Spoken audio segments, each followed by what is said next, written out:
అధ్యాయము 27వ వచనంలో మొదటి లైన్ చదువుదాం.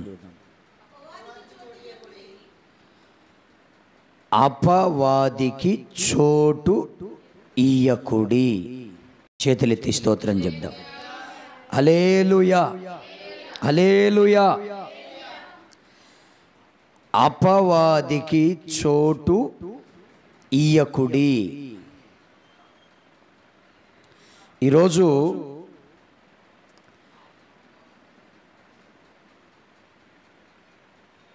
లోకరీతిగా మనం ఆలోచన చేస్తే మంచి చెడు అనేవి ఈ భూమి మీద కనబడుతున్నటువంటి లక్షణాలు. ఒకటి మంచి, రెండు చెడు. ఇప్పుడు ప్రజలు మంచిని ఎక్కువగా స్వీకరిస్తున్నారా, చెడుని ఎక్కువగా స్వీకరిస్తున్నారా అంటే మంచిని ఎక్కువగా అంగీకరిస్తున్నారా, చెడుని ఎక్కువగా అంగీకరిస్తున్నారా అని మనం గనక గమనిస్తే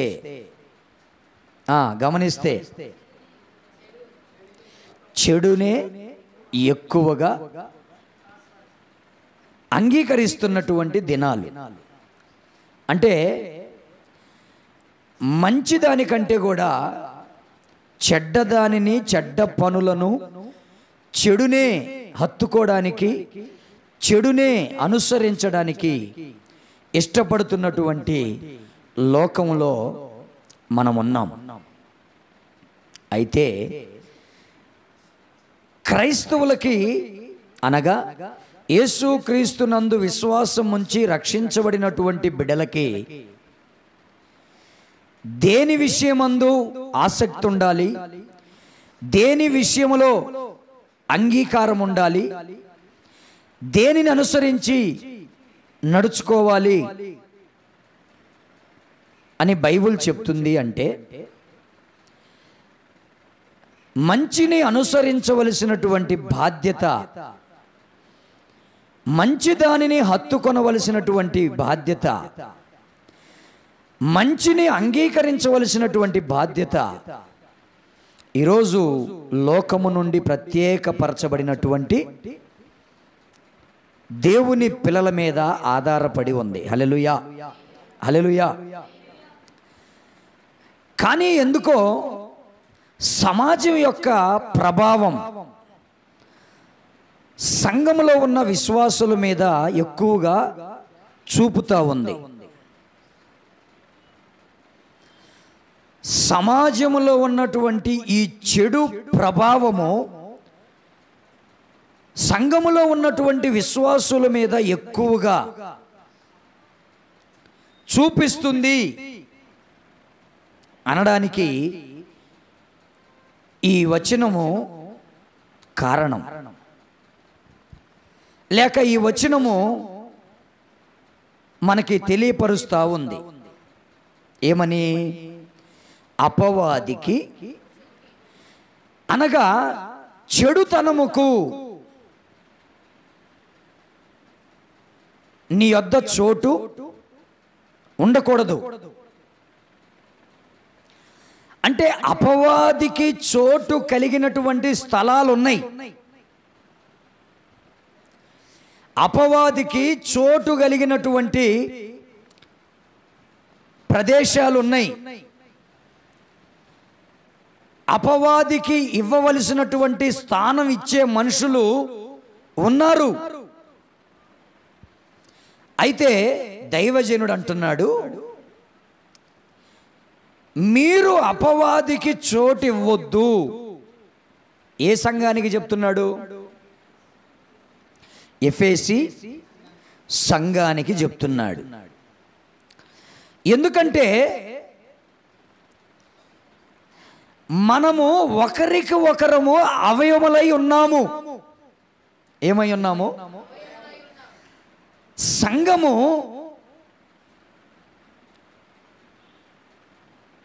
దేవుని యొక్క శరీరం. ఈ శరీరమునకు శిరస్సు ప్రభు అయిన యేసుక్రీస్తు దేవుడు. ప్రభు అయిన యేసుక్రీస్తు వారు సంఘమునకు శిరస్సు అయి ఉంటే, ఆ సంఘము ఆ శిరస్సుకి ఏమైనాయి అంట?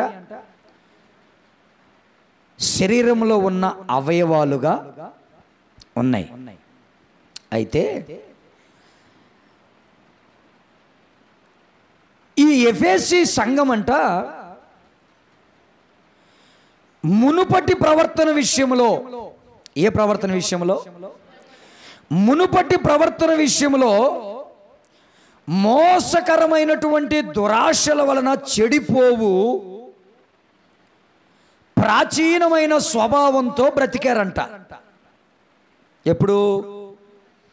మునుపటి అంటే యేసుక్రీస్తు ప్రభు వారిని అంగీకరించక ముందు వాళ్ళు ఎలాగున్నారు? మోసకరమైన దురాశల వలన చెడిపోయే ఒక పాత స్వభావంతో, ఒక మురికి స్వభావంతో, ఒక చెడిపోయినటువంటి స్వభావంతో వాళ్ళు జీవించారు. అయితే ఇప్పుడు మీరు యేసుక్రీస్తునందు నూతన పరచబడిన వారై నీతియు యథార్థమైనటువంటి భక్తి గలవారై దేవుని పోలికగా సృష్టింపబడిన నవీన స్వభావమును ధరించుకొని ఉన్నారు. చేతులెత్తి స్తోత్రం చెప్దాం. హల్లెలూయా. ఏం ధరించుకున్నాం? నవీన స్వభావమును, అనగా ఇది దేవుని పోలిక. దేవుని పోలికగా సృష్టించబడినటువంటి మనం ఒక నవీన, అనగా నూతనమైనటువంటి స్వభావాన్ని పొందుకొని ఉన్నాం. అంటే మునుపటి దురాశల వలన చెడిపోయినటువంటి ప్రాచీన స్వభావాన్ని మనం ఏం చేసుకున్నాం? వదిలేసుకున్నాం. ఇప్పుడు దేవుని పోలికగా నూతనమైనటువంటి నవీన స్వభావమును కలిగి ఉన్నాం. అయితే మీరందరూ ఈ నూతనమైనటువంటి స్వభావం కలిగినటువంటి సంఘముగా ఏర్పడినప్పుడు ఈ సంఘము శిరసైనటువంటి యేసుక్రీస్తు ప్రభు వారిని అనుసరిస్తూ ఆయనకి లోబడగలిగినటువంటి అవయవాలుగా ఉండాలని దైవజనుడైనటువంటి అపోస్తుడైన పౌలు మాట్లాడుతున్నాడు. మరి ఎందుకు ఈ అపవాదికి చోటు ఇయ్యొద్దు అని ఈ సంఘానికి చెప్తున్నాడు అంటే, ఎఫెసీ సంఘమా, మనము ఒకరికొకరము అవయవములై ఉన్నాము గనుక అబద్ధమాడుట మాని ప్రతి వాడును తన పొరుగువానితో సత్యమే మాటలాడవలెను. చేతులెత్తి స్తోత్రం చెప్దాం. అంటే ఇంతకీ దైవజనుడి యొక్క ఉద్దేశం ఏంటంటే, సంఘంగా ఏర్పరచబడ్డారు, ప్రాచీన స్వభావాన్ని వదులుకున్నారు, దేవుని పోలికగా సృష్టింపబడిన నవీన స్వభావమును, అనగా నూతనమైనటువంటి జీవితాన్ని కలిగి ముందుకి సాగిపోతుండగా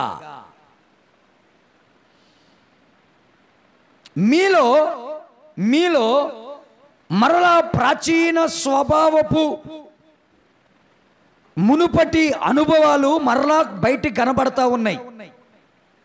అవేంటంటే,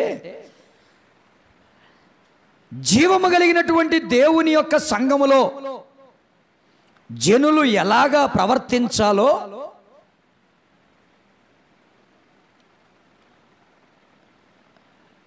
భక్తుడు దైవజనుడైన అపోస్తుడైన పౌలు గారు చెప్తున్నాడు.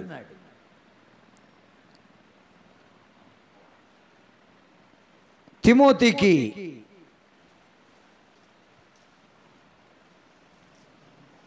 రాసినటువంటి మొదటి పత్రిక 3వ అధ్యాయము 15వ వచనం చదవండి. అయినను నేను ఆలస్యము చేసిన ఎడల దేవుని మందిరములో అనగా జీవము గల దేవుని సంఘములో జనులెలాగూ ప్రవర్తింపవలెనో అది నీకు తెలియవలెనని ఈ సంగతులను నీకు రాయుచున్నాను. ఆ సంఘము సత్యమునకు స్తంభమును ఆధారమునై ఉన్నవి. చేతులెత్తి స్తోత్రం చెప్దాం. హల్లెలూయా. ఆ సంఘము ఏమైందంట? ఆ సంఘం ఏమైందంట? జీవము కలిగినటువంటి దేవుని సంఘము సత్యమునకు స్తంభమును ఆధారముగా ఉండాలి. ఇప్పుడు ఇక్కడ ఈ ఎఫెసీ సంఘస్థులు సత్యము అనే దానికి ఆధారమే లేకుండా వీళ్ళు ఏం చేస్తున్నారంట? ఒకరి మీద ఒకరు, ఒకరికి ఒకరు అబద్ధములు ఆడుచు ప్రతివాడు పొరుగువానితో సత్యము అనే మాటనే మాట్లాడకుండా నోరు తెరిస్తే ఏం మాట్లాడుతున్నారంట? అబద్ధమనే మాట్లాడుతున్నారు. ఇప్పుడు అపవాదికి చోటివ్వకుడి అని దేవుని మాటగా దైవజనుడు సంఘాన్ని హెచ్చరిస్తున్నాడు. మరి ఈరోజు అపవాదికి చోటు ఎక్కడిస్తున్నాము మేము అని ఒక ఆలోచనలో ఉన్నటువంటి సంఘస్థులందరూ మీరు ఆలోచిస్తుండగా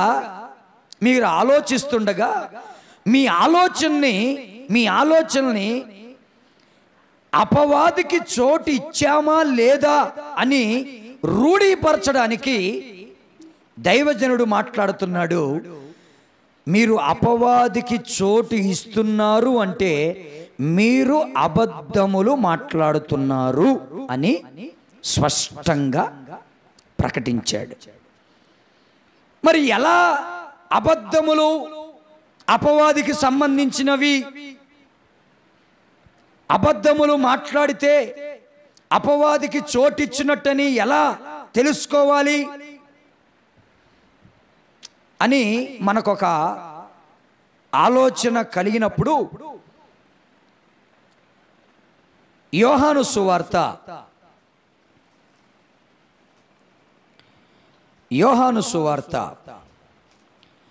8వ అధ్యాయం 44వ వచనం చూడండి. మీరు మీ తండ్రి యగు అపవాది సంబంధులు మీ తండ్రి దురాశలు నెరవేర్చగోరుచున్నారు. ఆది నుండి వాడు నరహంతకుడై ఉండి సత్యమందు నిలిచినవాడు కాడు. వాని యందు సత్యమే లేదు. వాడు అబద్ధమాడునప్పుడు తన స్వభావమును అనుసరించియే మాటలాడును. వాడు అబద్ధికుడును అబద్ధములకు జనకుడునై ఉన్నాడు. ఇప్పుడు మీకు ఒక క్లారిటీ వచ్చుండొచ్చు. ఇప్పుడు ఎఫెసీ సంఘం అపవాదికి చోటిచ్చింది అంటే అపవాదికి సంబంధించినటువంటి కార్యకలాపాలు వారిలో స్పష్టంగా కనబడుతున్నాయి. అవేంటంటే ఒకరికి ఒకరు అవయవాలుగా ఉన్నటువంటి ఆ సంఘ బిడ్డలు ప్రతి ఒక్కడు తన పొరుగు విశ్వాసికి, తన పొరుగు వానికి సత్యం చెప్పట్లేదంట. ఏం చెప్తున్నాడు? మాట్లాడినప్పుడల్లా తన ప్రాచీన స్వభావమును పోలే సత్యము మాట్లాడుకోండి సంఘంగా అని అంటుంటే ఈ సంఘం అపవాదికే చోటిస్తుంది కానీ దేవునికి మాత్రం, అంటే అపవాదికి చోటేంటి దేవునికి చోటేంటి అని అంటే, వాడు ఆది నుండి దేనిలో నిలబడినోడు కాదు, వాడు ఆది నుండి సత్యములో. ఈరోజు మన ప్రాచీన స్వభావము ఒకవేళ అబద్ధాలతో కూడినై ఉండొచ్చు. మనము ఒకప్పుడు అబద్ధములే ప్రచురం చేసి అబద్ధాన్నే మాట్లాడి అబద్ధాన్నే నిజమని రూఢి చేసిన వ్యక్తుల్లో మనం ఉండుండొచ్చు. కానీ ఇప్పుడు దేవుని పోలికగా సృష్టించబడినటువంటి నవీన నూతనమైనటువంటి స్వభావం కలిగిన సంఘం అనేటువంటి ఈ అవయవాలు ప్రతి ఒక్కరితో ఏం మాట్లాడాలి? ఏం మాట్లాడాలి? సత్యమే. ఇప్పుడు సత్యమే మాట్లాడాలంటే ఈ భూమి మీద సత్యం అనేది లోకములో మనుషుల నుండి అపవాది నుండి వచ్చేది ఏది సత్యం కాదు. దేవుడి నుండి వచ్చే వాక్యమే సత్యం. నీ వాక్యమే సత్యమని అదే యోహాను సువార్తలో చెప్తున్నటువంటి మాట మనం వింటున్నాం. 17వ అధ్యాయం యోహాను సువార్త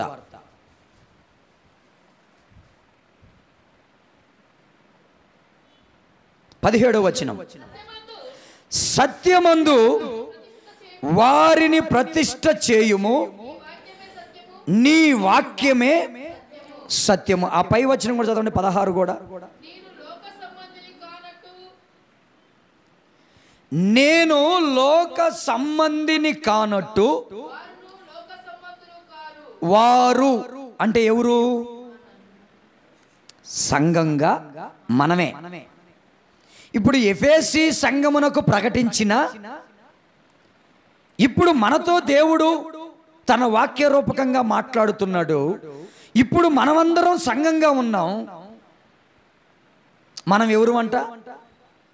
లోక వారు అనగా అపవాదికి చోటిచ్చువారు లోక సంబంధులు. ఇప్పుడు మనం ఎవరు? సత్యమందు నిలిచి ఉన్నవారం గనక ఇక మనము సత్య సంబంధులము దేవుని. కానీ దైవజనుడు మాట్లాడుతూ మీరు అపవాదికి ఎక్కువగా చోటిస్తున్నారు.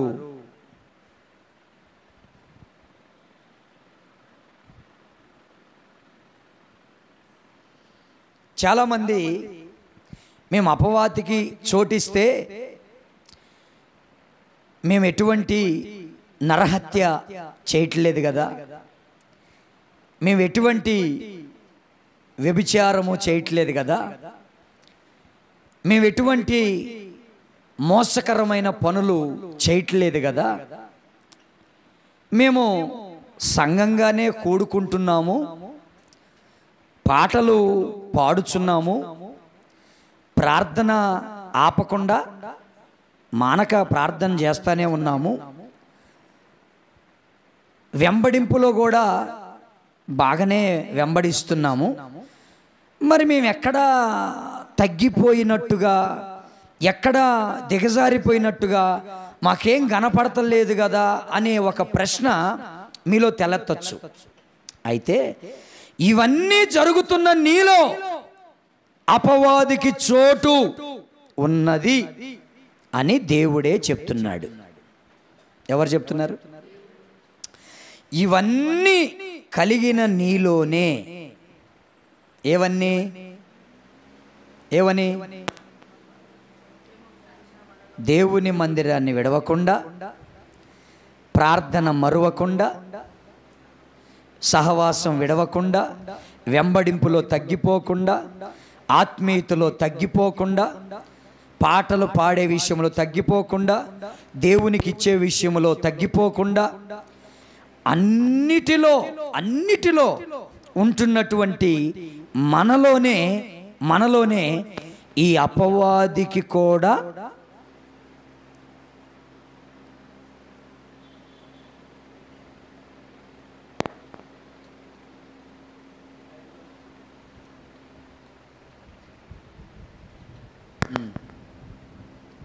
ఈ అపవాదికి కూడా చోటు ఉంది. మరి ఇది గుర్తుపట్టడం ఎలాగా? ఈ అపవాదికి చోటు నీలో ఉన్నదని గుర్తుపట్టడం ఎలాగా? నువ్వు సహవాసంలో ఉన్నావు, ప్రార్థనలో ఉన్నావు, ఆత్మీయతలో బలంగానే ఉన్నావు, వెంబడింపులో ఉన్నావు, దేవునికి ఇచ్చే దాంట్లో ఉన్నావు. కానీ కానీ కానీ అపవాదికి కూడా నీలో చోటు ఉంది. అరే అలా ఎలా సాధ్యం? ఇప్పుడు దేవుని పిల్లలంటే ప్రార్థించువారు దేవుని పిల్లలు, ఓకే, కాదని అనలేదే. అన్ని కూడికలకి ఆగకుండా వచ్చేవాళ్ళు దేవుని పిల్లలు, నేను కూడా అనలేదే తప్పని. సంఘంతో కలిసి పాటలు పాడేవాళ్ళు దేవుని పిల్లలు, కరెక్టే, పాడుతున్నావు.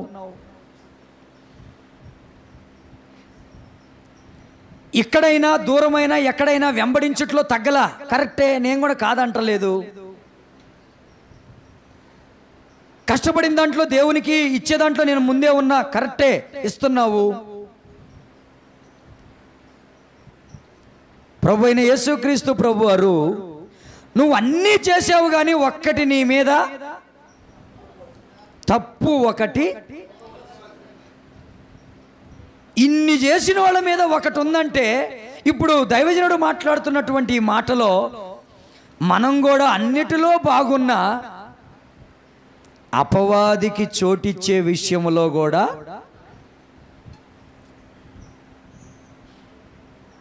ఈ అపవాది అబద్ధములకు జనకుడు. ఇప్పుడు అబద్ధములాడు వారందరూ ఎవరు సంబంధులు? ఇప్పుడు నువ్వు నేను చెప్పినవి అన్నీ జరిగిస్తున్నా, నువ్వు అబద్ధమాడుతూ మీరు అవయములై ఉన్నారని ఏ సంఘ బిడల గురించి అయితే మాట్లాడాడో ఆ సంఘ బిడలతో మీరు ఒకరికొకరు అబద్ధములు ఆడుతున్నారు అంటే, అబద్ధములు ప్రచురం చేసుకుంటున్నారంటే మీలో ఎవరికి స్థానం ఉంది? మరి పాటలు పాడుతున్నావు కదా, ప్రార్థన చేస్తున్నావు కదా, స్తుతిస్తున్నావు కదా, వెంబడిస్తున్నావు కదా, సహవాసంలో ఉంటున్నావు కదా, మరి వీడికి ఎందుకు నువ్వు స్థానం ఇస్తున్నావు? దైవజనుడు బాధ అంతా అదే కదా. మీరు ఎవరికి ఇవ్వద్దు స్థానం, ఎవరికి ఇవ్వద్దు? అపవాదికి మీరు చోటు ఇవ్వకూడదు. ఇప్పుడు అపవాదికి చోటు ఇచ్చావు అంటే నువ్వు ప్రార్థిస్తున్నావు, సహవాసంలో ఉంటున్నావు, వెంబడిస్తున్నావు, దేవునికి ఇవ్వాల్సినవి ఇస్తున్నావు, ఇవన్నీ క్రమంగానే జరుగుతున్నా ఈ అబద్ధము అనే ప్రాచీన అపవాది యొక్క గుణ లక్షణం ఇంకా నీలో లోపల దాగి ఉంది అంటే మీలో లేనిది ఒకటి ఉంది, అదే సత్యము. ఏందది? మీరు మాట్లాడినప్పుడల్లా మీ తండ్రి అయిన అపవాది యొక్క దురాశలను నెరవేర్చుకోవడానికే మీరు ఒకరికొకరు అబద్ధాలు ఆడుతున్నారు. కానీ మీరు నోరు తెరిస్తే మాత్రం నిజం మాత్రం. ఇప్పుడు ఎందుకు నిజం నువ్వు మాట్లాడలేకపోతున్నావు? జరిగిన విషయాన్ని జరిగినట్టుగా మాట్లాడలేక, ఉన్న విషయాన్ని ఉన్నట్టుగా మాట్లాడలేక నువ్వు దానికి కల్పించి అబద్ధములు ఎందుకు మాట్లాడుతున్నావు అంటే, దేవుడు చెప్తున్నాడు, ఒకని హృదయము నిండి ఉన్న దాన్ని బట్టి వాడి నోరు, చెప్పండి, ఒకడి హృదయము నిండి ఉన్న దాన్ని బట్టే వాని నోరు. ఇప్పుడు ఆ ఎఫెసీ సంఘ బిడ్డలకి అపవాదికి చోటిచ్చి మీరు ఒకరికొకరు అబద్ధములు ఆడవద్దు, సత్యమే మాట్లాడుకోండి అని చెప్తున్నాడంటే, మరి మరి వాళ్ళ హృదయము నిండా ఏమి నిండి ఉండాలి? ఈరోజు జీవము కలిగిన దేవుని సంఘములో విశ్వాసులైన పిల్లలు ప్రవర్తించవలసినటువంటి ప్రవర్తన సత్యమునకు స్తంభముగా, అంటే యథార్థముగా నిజము పలుకువాడే. హల్లెలూయా, హల్లెలూయా. అంటే నీ హృదయము నిండిన అబద్ధములతోనే నువ్వు తోటివాడితో ఎప్పుడు చూసినా, ఒక్కొక్కరిని మనం అంటాం, అరే వీడు నోరు తెరిస్తే అబద్ధం తప్ప వీడు నోటెంబడి నిజం రాదు, ఈమె నోరు తెరిస్తే అబద్ధం తప్ప నిజం ఏనాడు మాట్లాడదు. అంటే మరి విశ్వాస సంబంధమైనటువంటి జీవము కలిగిన దేవుని సంఘంలోనే కదా ఉంటున్నావు. మరి నీ హృదయము నిండింది ఏంటి? మీ తండ్రి అయిన అపవాది యొక్క దురాశ. వాడు మొదటి నుండి సత్యములో వాడు ఏది మాట్లాడినా అబద్ధమే మాట్లాడతారు. మరి ఇంతకీ నువ్వు అబద్ధమును మాట్లాడొద్దు అంటే, నువ్వు అపవాదికి చోటు ఇవ్వొద్దు అంటే నీవు ఏమి కలిగి ఉండాలి అని అంటే, యోహాను సువార్త 8వ అధ్యాయం 37వ వచనం చూడండి. మీరు అబ్రహాము సంతానమని నాకు తెలియను, అయినను మీలో నా వాక్యమునకు చోటు లేదు గనక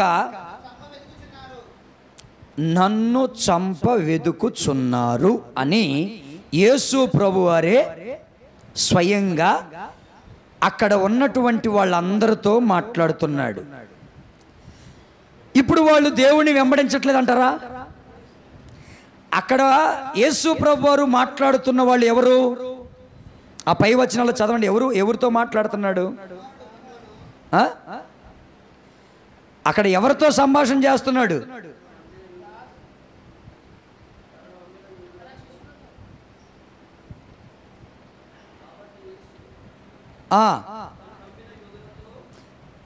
కాబట్టి యేసు తనని నమ్మిన యూదులతో, మీరు నా వాక్యమందు నిలిచిన వారైతే నిజముగా నా శిష్యులై ఉండి సత్యమును గ్రహిస్తారు. చేతులెత్తి స్తోత్రం చెప్దాం. అంటే ఇప్పుడు వాళ్ళు యేసు ప్రభుని వెంబడించట్లేదు అంటారా? యేసు ప్రభుని అనుసరిస్తూ, యేసు ప్రభు మాటలు వింటూ, ప్రార్థనలు చేస్తూ, దేవుడు చెప్పిన విధంగా ప్రవర్తిస్తున్న వారులాగానే కనపడుతున్నారు. కానీ యేసు ప్రభు అంటున్నాడు, మీరు నా మాటల్లో ఉన్న సత్యమును గ్రహించలేకపోతున్నారు. నిజమే. ఈరోజు దేవుని వాక్యము హృదయములో నింపబడకపోవటం వల్లే మనలో నుండి ఏమొస్తున్నాయి? అబద్ధాలే. ఎవడును తన పొరుగువానితో సత్యమే మాట్లాడతలేదంట.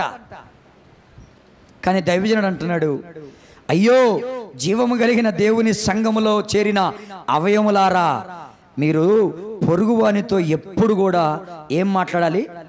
సత్యమే. ఎందుకు? మీరు జీవము కలిగిన దేవుని సంఘముగా ఏర్పడ్డారు.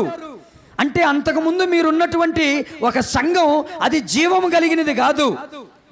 దానిలో జీవం ఎంత మాత్రము అది మరణమే, మృతమే ఉంది. కానీ ఇప్పుడు మీరు జీవం కలిగిన సంఘముగా ఏర్పడ్డారు గనక మీరు ఎప్పుడు మాట్లాడుకున్నా ఏం మాట్లాడాలా? సత్యం మాట్లాడంటే హృదయం నిండిన దాన్ని బట్టే కదా నోరు మాట్లాడేది. మరి హృదయం ఏమి నిండాలి?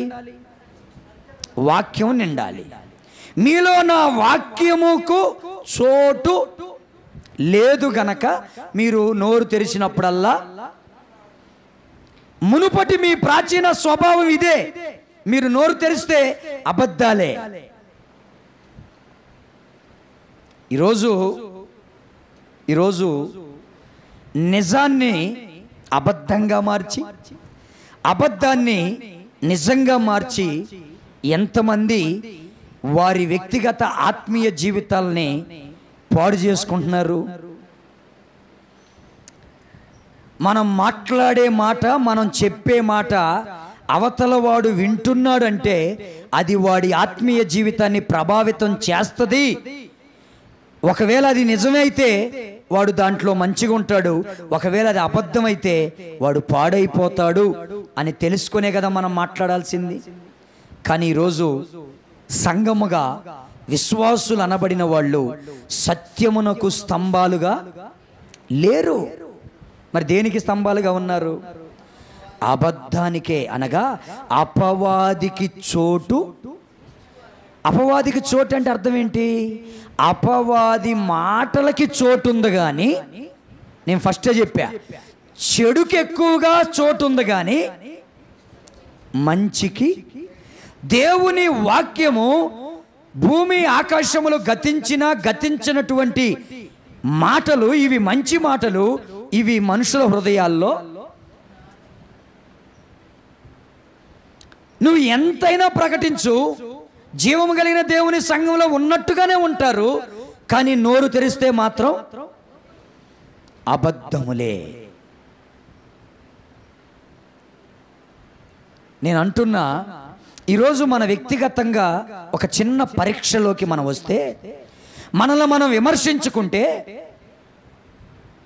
అవయవాలుగా ఉన్నటువంటి మనం ఒకరిని ఒకరు హెచ్చించుకోవలసిన మనం ఒకరిని ఒకరిను దూషించుకుంటూ, అవమానపరుచుకుంటూ, అబద్ధములు చెప్పుకుంటూ ఒక్కొక్కరి ఆత్మీయ జీవితాన్ని నాశనము చేస్తున్నాం. ఇది చాలా తప్పు. నువ్వు మాట్లాడుతున్న మాట, నువ్వు చెప్తున్న మాట, అది నిజమా అబద్ధం అనేది నీ మనస్సాక్షికి తెలిసినప్పుడు స్వభావ సిద్ధంగా అపవాదికి చోటిచ్చినట్లుగా మోసపూరితమైనటువంటి మాటలు నీ నోటి నుండి, యేసు ప్రభువారు తాను బ్రతికిన దినములలో ఆయన ఎవ్వరికి ఏ అబద్ధమును ప్రకటించల.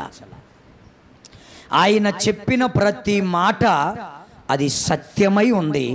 సత్యములోనే ఆయన శిష్యులు నడుచుకుంటూ వెళ్ళారు. కానీ ఈరోజు దేవునితో నడుస్తూ, దేవునికి ప్రార్థన చేస్తూ, దేవునిని పాడుచు, దేవుని యొక్క సహవాసంలో బ్రతుకుచున్నటువంటి సంఘ విశ్వాసులనే అవయవాలు అబద్ధమును నమ్ముకొని అబద్ధమునే ప్రచురిస్తూ,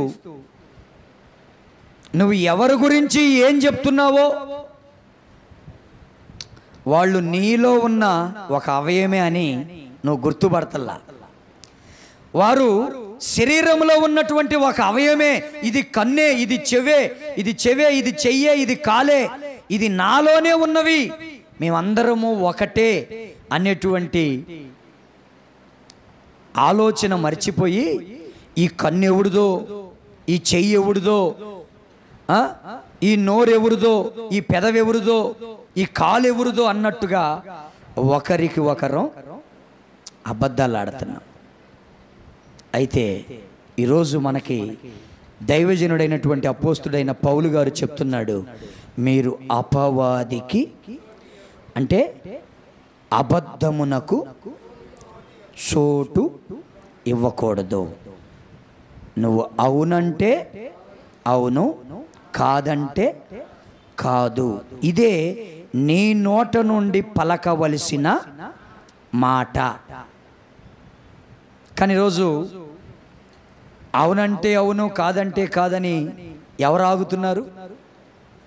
ఎవరు అక్కడ నిలిచిపోతున్నారు? ఒకరికొకరు వివాదాలు రేపుకుంటూ, అబద్ధాన్ని నిజం చేయాలని ఒక గుంపు, నిజాన్ని అబద్ధం చేయాలని మరొక గుంపు. మళ్ళీ వీళ్ళు ఎక్కడున్నారు? వీళ్ళు బయట ఉన్న గుంపు కాదు, ఇది సంఘంలోనే అబద్ధాన్ని నిజం చెయ్యాలని ఒక గుంపు, నిజాన్ని కానీ ఎవరినో అబద్ధం చేయాలనో ఎవరినో నిజం చేయాలని నువ్వు ప్రయత్నించటం వల్ల అది అయ్యే పని కాదు. నీ మనస్సాక్షి అనేది ఒకటి ఉంది.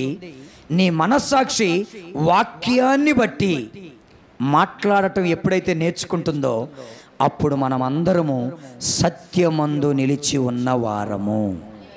హల్లెలూయా. అప్పుడు అపవాదికి చోటు మనలో ఉండదు. ఈ మధ్య దైవజనుల మీద కూడా అబద్ధాలు చెప్పే విశ్వాసులు లేకపోలేదు సంఘాలలో. విశ్వాసులు చెప్పుకున్నారంటే అదొక వింత. ఇది మరీ వింత. ఏంది? వాక్యం వింటూ, పాటలు పాడుతూ, ప్రార్థన చేస్తూ, దేవుణ్ణి వెంబడిస్తూ,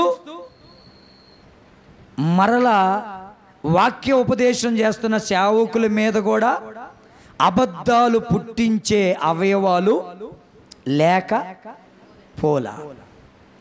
మరి ఇప్పుడు నువ్వు అబద్ధాన్ని సృష్టిస్తున్నావంటే నీలో ఏమి లేదు. వాక్యం అంటే నిన్నేం చేసిద్ది? నేను చెప్పేది అబద్ధం కదా, నేను సత్యం మాట్లాడాలి కదా, నేను మునుపటి స్థితి నుంచి బయటకు వచ్చిన వ్యక్తిని కదా, దేవుని పోలికగా సృష్టించబడిన బిడ్డను కదా, నేనెందుకు అబద్ధం ఆడాలి?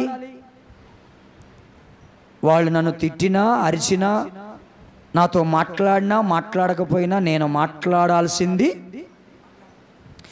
ఎవరినో ఒక గుంపు జనాంగాలని నా వెనకాల పెట్టుకోవడానికి నిజాన్ని అబద్ధం చేయటం ఎందుకు? అబద్ధాన్ని నిజం చేయటం ఎందుకు? నేను ఒంటరిగా బతికినా పర్లేదు, కానీ నేను వాక్యమును అనుసరించే నా హృదయంలో నిండిన దానిని గురించే మాట్లాడతాను. కానీ నేను అపవాది మాటల్ని మనసులో పెట్టుకొని నేను జీవం కలిగిన దేవుని సన్నిధిలో దేవుని బిడ్డగా నేను మాట్లాడలేను. ఈరోజు ఎక్కడ చూసినా ఇటువంటి అబద్ధపు మాటలే. ఒక్కొక్కరి నోటి నుండి వింటున్నప్పుడు ఫలానా వ్యక్తి మీరు ఇలా అన్నారంట అన్నప్పుడు, అయ్యో ఆ మాట మేము అనలేదే, లేదయ్యా మీరు అన్నారంట, లేకపోతే ఫలానా సహోదరి ఇట్లా అందంట అని అన్నప్పుడు, అయ్యో అలా అనే మనిషి కాదే. మళ్ళా అలా చెప్పి మనోళ్ళు అనే మాట అని తెలుసా, మళ్ళా ఆడికి చెప్పమాకు, మరలా ఆమెకి చెప్పమాకు.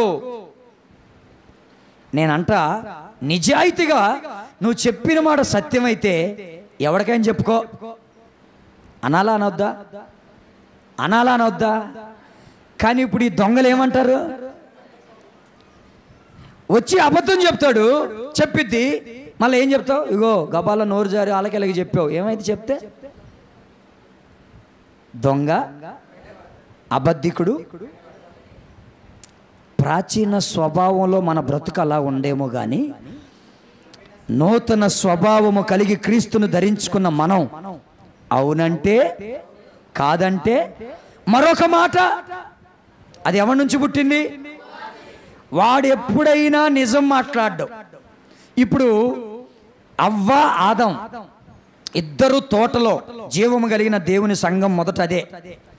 దేవుడు వాళ్ళతో ప్రతి చల్లపూట వచ్చి వాళ్ళతో మాట్లాడి వాళ్ళ యోగక్షేమాలు తెలుసుకొని వాళ్ళకి అన్నీ కూడా చెప్పి వెళ్తూ ఉండేవాడు. కానీ మంచిని అనుసరించటం ఈరోజు మనుషులకి ఇష్టం ఉంటలా. ఈరోజు కాదు, ఆనాడే కుదరలా. ఎంత మంచి చెప్పిపోయాడో అంతగా అపవాది మాట వాళ్ళు,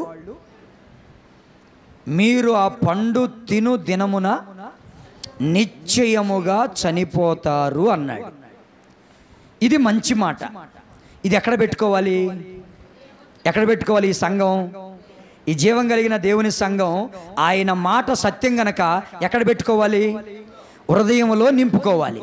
ఇప్పుడు ఆయన చెప్పి వెళ్ళిపోయిన తర్వాత వీళ్ళిద్దరూ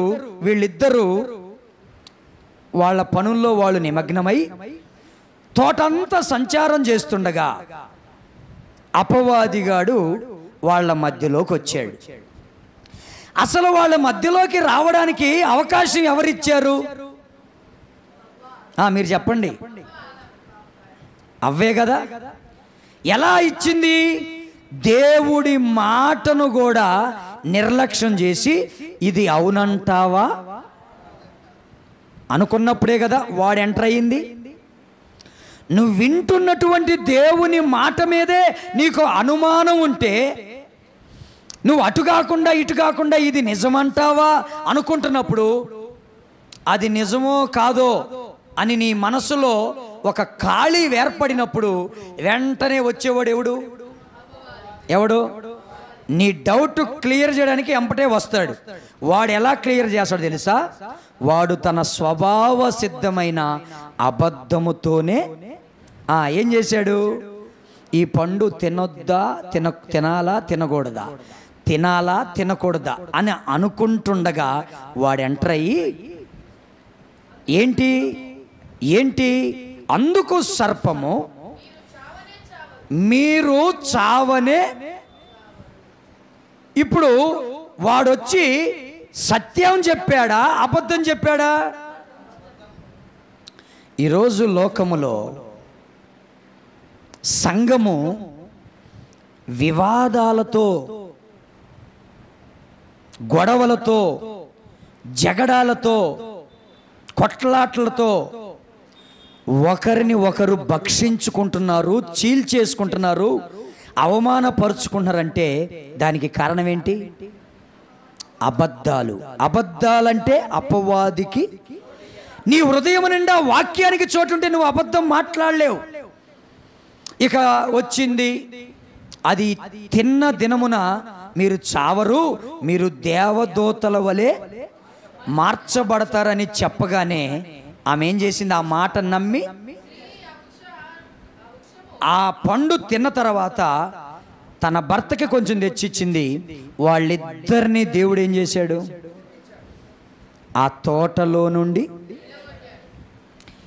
ఈరోజు వెలివేయబడటానికి కారణం ఎవరు అసలు? వాడేగా. వాడు రావడానికి కారణం ఎవరు? అవ్వ. లేకపోతే ఈరోజు సంఘాల్లో ఉన్న మనము చోటివ్వవలసింది దేవుని వాక్యానికి. నీ హృదయం నిండా వేరే పెట్టుకొని నేను కరెక్టే మాట్లాడుతున్నాను అనుకుంటే దేవుడు అంటున్నాడు అది అబద్ధం రా. నీ హృదయం నిండా నిండి వేరు, నువ్వు మాట్లాడుతుందంతా. నీ హృదయం నిండా నా వాక్యమే నిండి ఉంటే మీరు నా వాక్యాన్ని గ్రహించేవాళ్ళు కదా, దాని ప్రకారం మీరు నడిచేవాళ్ళు కదా అని దేవుడు మాట్లాడుచున్నాడు. అందుకే అపవాదికి మీరు చోటు ఇవ్వకుడి. రెండవది, ఈ ఎఫెసీ సంఘం అంట ప్రతిదానికి కోపపడే వాళ్ళే ఉన్నారంట. ఎవరున్నారు? ఆ సంఘంలో ఎవరిని కదిలిచ్చినా ముక్కు మీదే కోపం ఉందంట. ఏడుంది కోపం? ఏడుంది రాకేష్? ఆ సంఘములో చేరి, జీవము కలిగిన దేవుని సంఘములో చేరిన ఈ విశ్వాసులకి ఎక్కడుందంట కోపం? నన్ను గెలకమాగురా. ఏడుంది నా కోపం?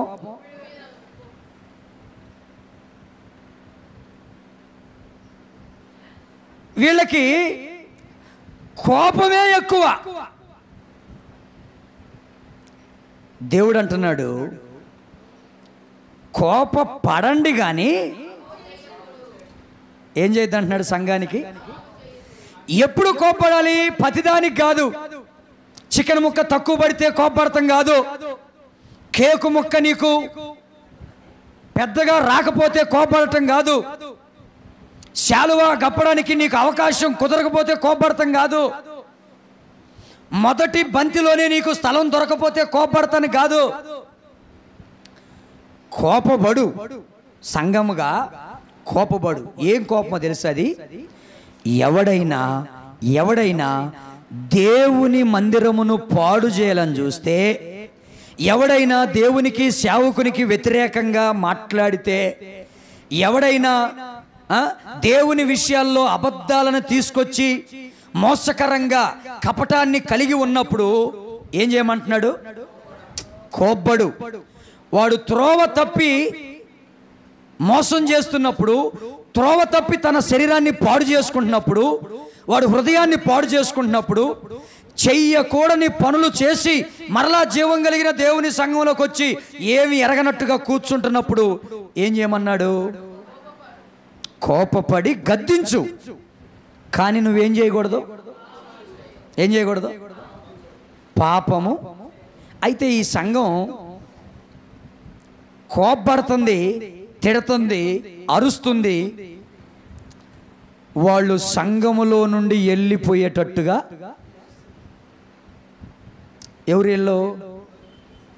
ఎవరెల్లో అపవాదికి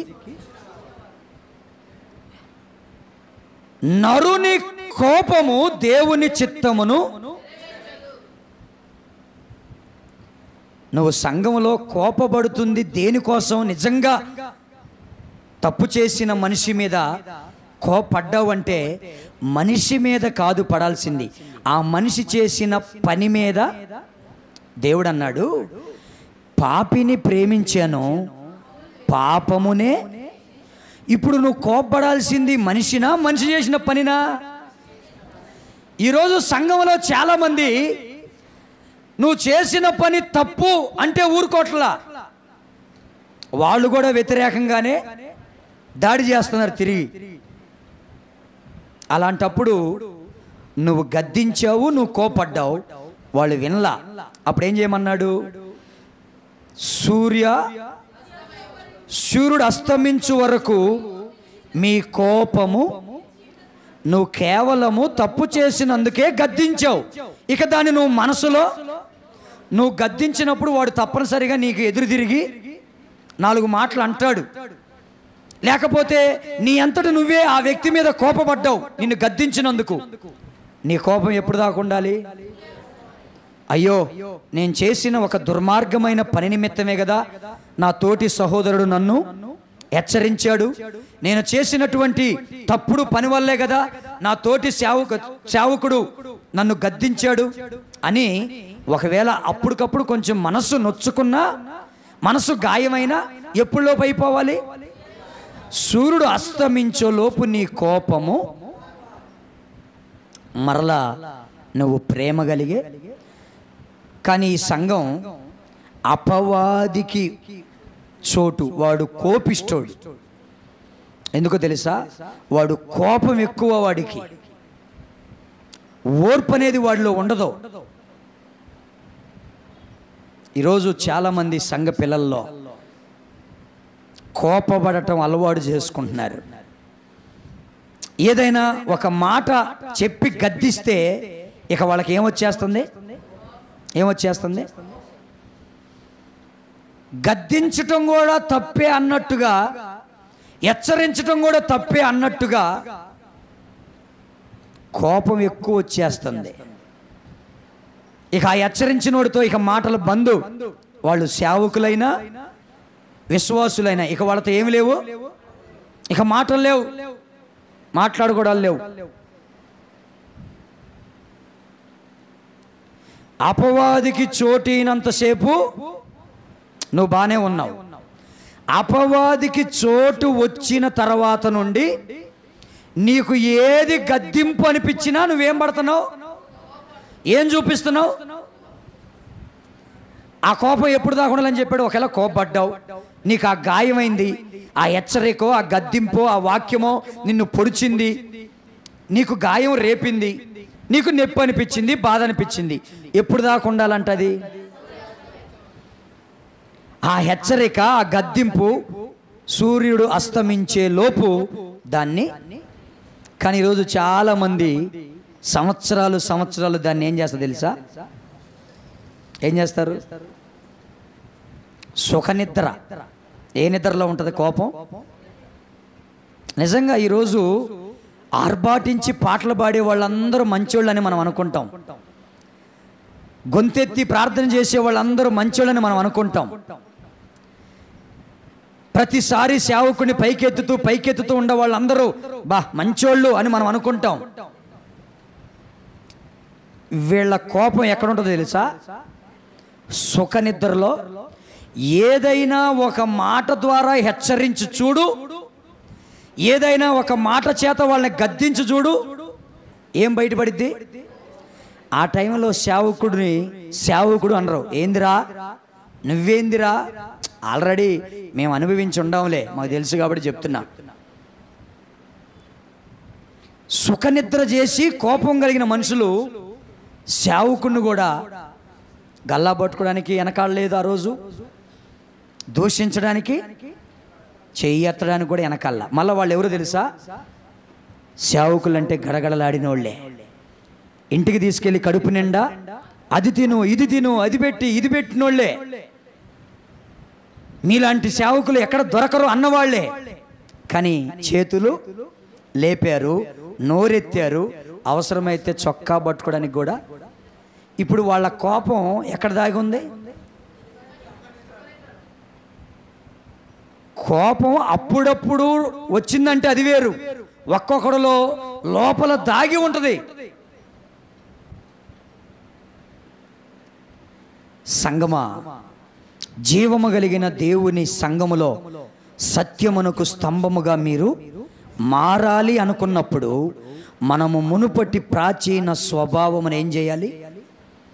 అబద్ధములనేటువంటి వాటిని, ఎందుకంటే అందరము అవయవాలమే, నువ్వు దేని మీద అబద్ధం చెప్పుకున్నా అది మనది కాకుండా పోయిద్దా? ఇప్పుడు ఒక భార్య భర్త గురించి అబద్ధాలు చెప్పినంత మాత్రాన కాపురం చేయకుండా కలిసి ఉండకుండా పోయిద్దా? భర్త భార్య మీద అబద్ధాలు ఎక్కిచ్చి చెప్పినా మరలా రాత్రి అయితే మరలా పొద్దునైతే వాళ్ళు మరలా కలిసి బతకకుండా ఉంటారా? నీ పిల్లల మీద నువ్వు లేనిపోని ముచ్చట్లన్నీ చెప్పిన తర్వాత మరలా మీ పిల్లలు మీరు కలిసి ఉండకుండా ఉంటారా? ఈరోజు దైవికమైనటువంటి విషయాన్ని గుర్తుపెట్టుకోండి. అపవాదికి చోటు ఇవ్వటం వల్ల నీ కుటుంబాన్ని నువ్వే, ఇప్పుడు మన కుటుంబం అంటే ఏంటి? సంఘమేగా. నువ్వు అబద్ధములు చెప్పి అబద్ధములాడి ఎవరి మీదకి అవమానం తీసుకొచ్చుకుంటున్నావు? నీ కుటుంబం మీదకే, నీ అవయవాల్లో నువ్వు కలిసి ఉన్న అవయవాల మీదకే కదా. అందుకే జాగ్రత్త. ఆ ఎఫెసీ సంఘంలో బిడ్డలు కోపపడే వాళ్ళు ఉన్నారంట. హెచ్చరిక చేసే విషయంలోనైనా గద్దించే విషయంలోనైనా కోపపడేవాళ్ళు ఉన్నారు. ఈరోజు మనల్ని మనం ఏం చేసుకోవాలి? అయ్యా, ఈ జీవము కలిగిన దేవుని సంఘములో జీవించే పరిశుద్ధాత్మ సంఘములో మరి నేను ఎలా ఉంటున్నాను? నేను పైకి ఇప్పుడు బాగానే ఉంటున్నా, ఏదైనా ఒక హెచ్చరిక నన్ను హెచ్చరించినప్పుడు గద్దించినప్పుడు నాలో ఉన్న కోపాన్ని అణుచుకోలేక బయటపడుతున్నానా? పేతురు గారు అన్నాడు, మీరు ఓర్పు కలిగిన వారై ఉండాలి. ఏం కలిగిన వాళ్ళై ఉండాలి? అప్పటికప్పుడు కోపం వచ్చినా తప్పు చేసిన వాళ్ళని బట్టి మరలా కోపాన్ని చల్లార్చుకోవాలి. అప్పటికప్పుడు హెచ్చరించిన వాడిని బట్టి నీకు కోపం వచ్చినా సూర్యుడు అస్తమించే లోపు మనసులో నుండి దాన్ని మరి నువ్వు వీటిని కలిగి ఉంటే నువ్వు ఎవరిని కలిగి ఉన్నట్టు? సత్యమును తొలగించుకొని అబద్ధమునే కలిగి ఉన్నావు అంటున్నాడు. చూడండి మరొక మాట కొరింథీయులకు రాసిన మొదటి పత్రిక 3వ అధ్యాయం 3వ వచనం కూడా చదవండి.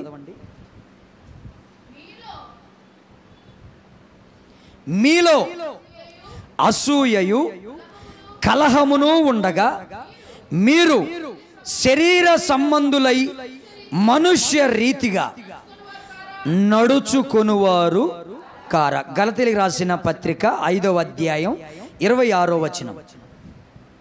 5:26. ఒకరినొకరు వివాదమునకు రేపకయు ఒకరి అందు ఒకరు అసూయ పడకయు వృధాగా అతిశయ పడకయు ఉందుము. చేతులెత్తి స్తోత్రం చెప్దాం. మీలో అసూయయు కలహమును, అనగా కలహం అంటే ఏంటి? గొడవలు పెట్టుకునే స్వభావం. అసలు గొడవ ఎట్లా స్టార్ట్ అయింది? కోపం నుండేగా. కోపం ఉండవాడిని ఉండేగా కలహం స్టార్ట్ అయ్యేది. ఈరోజు మీలో అసూయయు కలహము ఉండగా మీరు శరీర. ఇప్పుడు దేవుని సంబంధులు ఎవరు? సత్యమును అనుసరించువారు, వాళ్ళు ఆత్మ సంబంధులు. ఇప్పుడు మనం సంఘములో అన్నీ జరిగిస్తున్నాం. నువ్వు చక్కగా అరగంట ప్రార్థన చేయగలుగుతావు ఇస్తే, వాక్యం మర్చిపోకుండా ప్రార్థన చేయగలుగుతావు నీకు ప్రార్థన ఇస్తే. నేను పొగుడుతున్నా నిన్ను. నేను ఎంత ప్రసంగం చేశానో అంత ప్రసంగం వాక్యాన్ని కూడా నువ్వు ప్రార్థనలో చేయగలుగుతావు. పర్ఫెక్ట్. దేవుని సహవాసం ఎక్కడున్నా ఎంత దూరమైనా పరిగెడతానికి నిన్ను నువ్వు సిద్ధపరచుకొని పరిగెడతావు. కానీ అసూయ కలహము రేపే బుద్ధి మనలో ఉంటున్నప్పుడు మనము ఆత్మ సంబంధులమని మనమే ఎలా చెప్పుకుంటాం? నువ్వు వెంబడించినందుకు ఆత్మ సంబంధివా? నువ్వు ప్రార్థన వల్లించి వాక్యం అంతా గంటసేపు చెప్పిందని గంటసేపు ప్రార్థన చేస్తే ఆత్మ సంబంధివా? నువ్వు దేవునికి పెట్టే విషయంలో ఇచ్చే విషయంలో అందరికంటే ముందుంటే ఆత్మ సంబంధివా? నువ్వు ఎక్కడ ఎంత దూరమైనా ప్రార్థనకి కుటుంబంగా పరిగెడితే ఆత్మ సంబంధివా? కాదు కాదు కాదు కాదు. నీ అంతరంగములో నీ హృదయములో ఏది కలిగి ఉన్నావో దాని నుండి వచ్చే మాట ఉంటదే, దాని నుండి వచ్చే ప్రవర్తన ఉంటదే, అది నిన్ను తెలియపరుస్తుంది. నువ్వు శరీర సంబంధివా, అపవాదికి చోటిచ్చిన వ్యక్తివా, సత్యమునకు చోటిచ్చిన. ఈరోజు జీవము కలిగిన దేవుని సంఘాలు అసూయలతో కలహాలతో ఏమైపోతున్నాయి? రెండుగా. వాడు ఒక గుంపు ఏర్పాటు చేస్తాడు, ఈడు ఒక గుంపు ఏర్పాటు చేస్తాడు. ఆమె పక్షాన ఒక 10 మంది చేరతారు, ఈమె పక్షాన. అసలు సంఘం ఎవరిది? స్వరక్తం ఇచ్చి అపోస్తలుల గారు చెప్పాడుగా, ఆయన తన స్వరక్తం ఇచ్చి సంపాదించుకున్న సంఘము ఆయనది. ఇప్పుడు ఈ అసూయ కలహాలతో కోపంతో అబద్ధాలతో నిండిపోయిన వారు ఈడొక గుంపు, ఇంకొకడు ఒక గుంపు.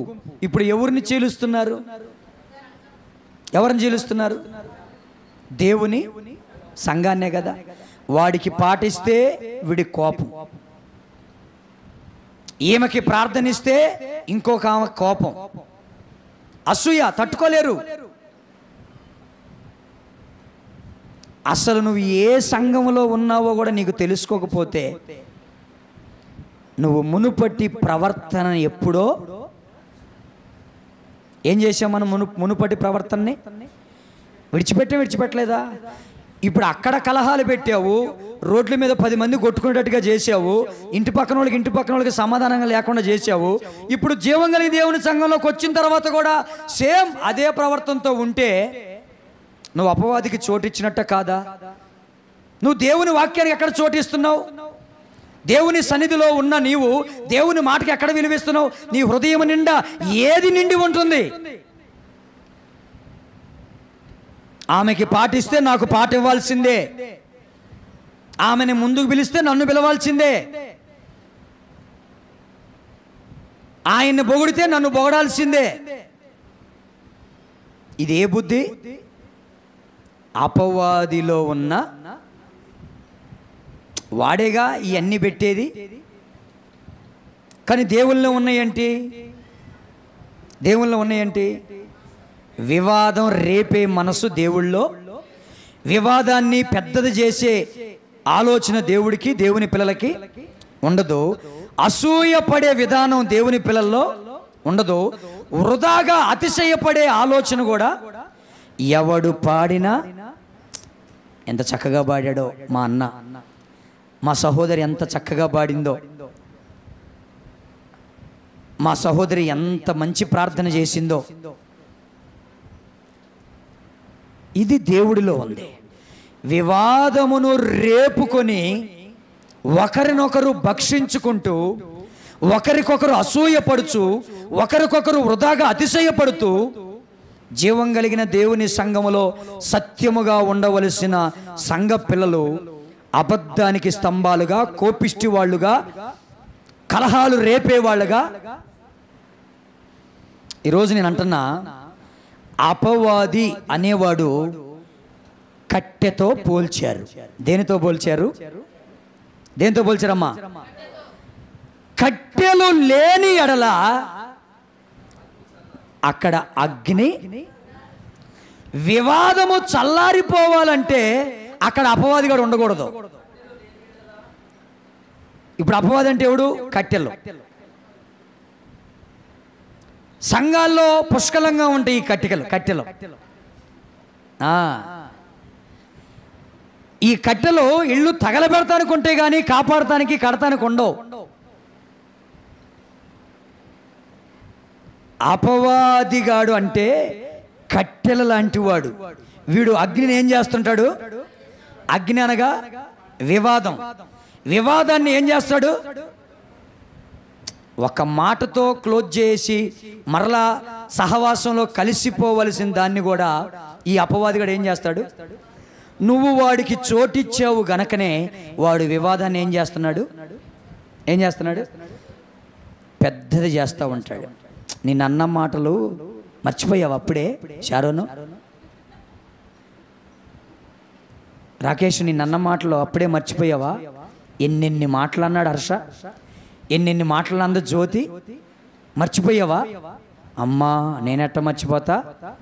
ఇప్పుడే కదా వాక్యం వినొచ్చావు. వాక్యం వినాలే కానీ అవి లోపలే. ఈ వివాదాన్ని వీడు చల్లార్చడు. ఎందుకు తెలుసా? వీడు కట్టెల్లాంటి వాడు, అపవాది. వాడికి చోటిస్తున్నావు. దేవుని పిల్లలు వాక్యం ఉండవాడు వాటన్నిటినీ ఎప్పుడో వదిలేసుకుంటాడు, మర్చిపోయాడు. ఆమె ఎప్పుడో అవి ఎప్పుడో పాత స్థితిలో అయితే నేను అసలు ఒక మాట అంటే మాట్లాడేవాడు కాదు. ఇప్పుడు అవన్నీ ఏమి లేవు. సరే అంటే అన్నారు, నన్నే కదా తుడుచుకొని వెళ్ళిపోతున్నా. ఒకప్పుడు అంటే నేను ప్రాచీన స్వభావం, ఇప్పుడైతే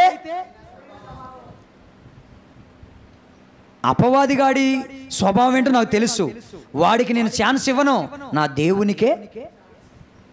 ఇప్పుడు సంఘాలలో వివాదాలు రేగుతున్నాయి అంటే ఎవడికి చోటు ఉంటుంది? దశంభాగాలు గల్లాపెట్ల కాడ గొడవలు లేవా? డబ్బుల కాడ గొడవలు లేవా? వస్తువుల కాడ గొడవలు లేవా? పేరు ప్రఖ్యాతల కాడ గొడవలు లేవా? ఇవన్నీ ఎవడు పెడుతున్నాడు? అపవాది. అయితే ఈ అపవాదిని మీరు ఏం చేయాలి తెలుసా? యాకోబు పత్రిక 4వ అధ్యాయం 7వ వచనం కూడా చూడండి. 4:7. కాబట్టి దేవునికి లోబడి ఉండుడి, అపవాదిని ఎదురించుడి, అప్పుడు వాడు మీ యొద్ద నుండి పారిపోవును. చేతులెత్తి స్తోత్రం చెప్దాం. వాక్యాన్ని హృదయములో నింపుకొనిన వారై, వాక్యం నీలో ఉంటే అది 2 అంచులు కలిగిన ఖడ్గం. ఇప్పుడు వాక్యం నీలో ఉంది. ఇప్పుడు వాక్యం అనగా ఆయుధం నీలో ఉంది. నీలో ఉన్నప్పుడు ఈ అపవాదిగాడు నీ దగ్గరికి వస్తాడా? అప్పుడు ఈ వాక్యాన్ని బట్టి నువ్వు వాడిని ఏం చేయగలుగుతావు? ఒకడు ఆయుధంతో నీ మీదకి వస్తే, నీ దగ్గర ఆయుధం ఉంటే నువ్వు కూడా, వాడు ఆయుధంతో వచ్చినప్పుడు నీ దగ్గర ఏ ఆయుధం లేదనుకో, నువ్వు వాడికి సరెండర్ లోబడిపోతావు. అప్పుడు వాడు నిన్ను లీడ్ చేస్తాడు. అప్పుడు వాడు నీ హృదయాన్ని పట్టుకొని నీ హృదయంలో ఏమేం పెట్టాలో పెడతా ఉంటాడు, నాటుతా ఉంటాడు. కానీ ఇక్కడ అంటున్నాడు, దేవుని వాక్యాన్ని నింపుకున్న ప్రతి వ్యక్తి దేవుని సంఘములో ఎవరికి లోబడి ఉండాలి? దేవునికి గనక, దేవుని వాక్యానికి గనక నువ్వు లోబడి ఉండగలిగితే అప్పుడు అపవాదిని ఎదిరించే శక్తిమంతుడు అవుతావు. అప్పుడు వాడు నీ యొద్ద నుండి వాడున్నంతకాలం నువ్వు జగడాలు పెడతానే ఉంటావు సంఘంలో. వాడికి చోటిచ్చినంత కాలం కోపడతానే ఉంటావు. వాడికి చోటిచ్చినంత కాలం అబద్ధాలు చెప్తానే ఉంటావు. వాడికి చోటిచ్చినంత వరకు అసూయ పడతానే ఉంటావు. వాడికి చోటిచ్చినంత వరకు అతిశయ. అదే వాక్యానికి చోటిస్తే నీలో ప్రేమ, నిరీక్షణ, ఓర్పు, సమాధానం, శాంతి ఇవన్నీ కూడా నీకు దేవుడే పుట్టిస్తూ ఉంటాడు. ఒకప్పుడంటే కోపడ్డాను, ఒకప్పుడు నోరేసుకొని పడ్డాను, ఇప్పుడు నేను ఓర్చుకుంటున్నా. ఒకప్పుడులాగా నేను మాట్లాడలేను. ఎందుకు? నాలో నివసిస్తున్నది దేవుని వాక్యం. హల్లెలూయా. నాలో పాత స్వభావం లేదు, ఎప్పుడో తీసేసుకున్నా. నా సంఘాన్ని నేను అభివృద్ధి పరచడానికి ప్రార్థనాపరుడై ఆత్మీయున్నై ఉపవాసాలతో ఉంటున్నాను. కానీ నా సంఘాన్ని రెండుగా చీల్చే, వివాదాలు రేపే కట్టెలాంటి అపవాదిగా నేను ఉండను. అది నా సంఘం. అది మేమందరము దేవునికి అవయవాలం.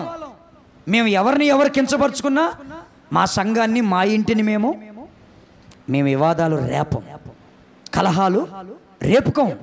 ఒకవేళ సడన్గా మానవ రీతిగా అప్పటికప్పుడు కోపం వచ్చినా మరలా సూర్యుడు అస్తమించేలోపు వదిలేసుకుంటాం. ఇలా గనక మీరు ఎదిరించడానికి వాక్యం అనే ఖడ్గాన్ని చేత పట్టుకుంటే వాడిని యొద్దకు. లోకాసు వార్తలో ఒక మాట ఉంది. లోకాసు వార్త 11వ అధ్యాయం 24వ వచనం చూడండి. ముందు 23, 24. నా పక్షమున ఉండని వాడు నాకు విరోధి, నాతో సమకూర్చని వాడు చెదరగొట్టువాడు. అపవిత్రాత్మ ఒక మనుష్యుని వదిలిపోయిన తర్వాత అది విశ్రాంతి వెతుకుచు నీరు లేని చోట్ల తిరుగుచుండును. విశ్రాంతి దొరకనందున నేను విడిచి వచ్చిన నా ఇంటికి తిరిగి వెళ్ళుదుననుకొని వచ్చి ఆ ఇల్లు ఊడ్చి అమర్చి ఉండుట చూచి వెళ్ళి తనకంటే చెడ్డవైన మరి 7 అపవిత్రత ఆత్మలను వెంటబెట్టుకొని వచ్చి అందులో ప్రవేశించి అక్కడే. చూసారా ఎంత భయంకరమైన పరిస్థితో?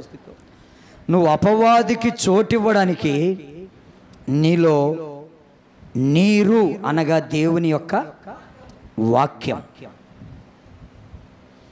ఆ వాక్యం లేకపోతే ఏముందని అనుకుంటున్నావు? వాక్యం లేకపోతే ఎంత ప్రమాదమో చూడండి.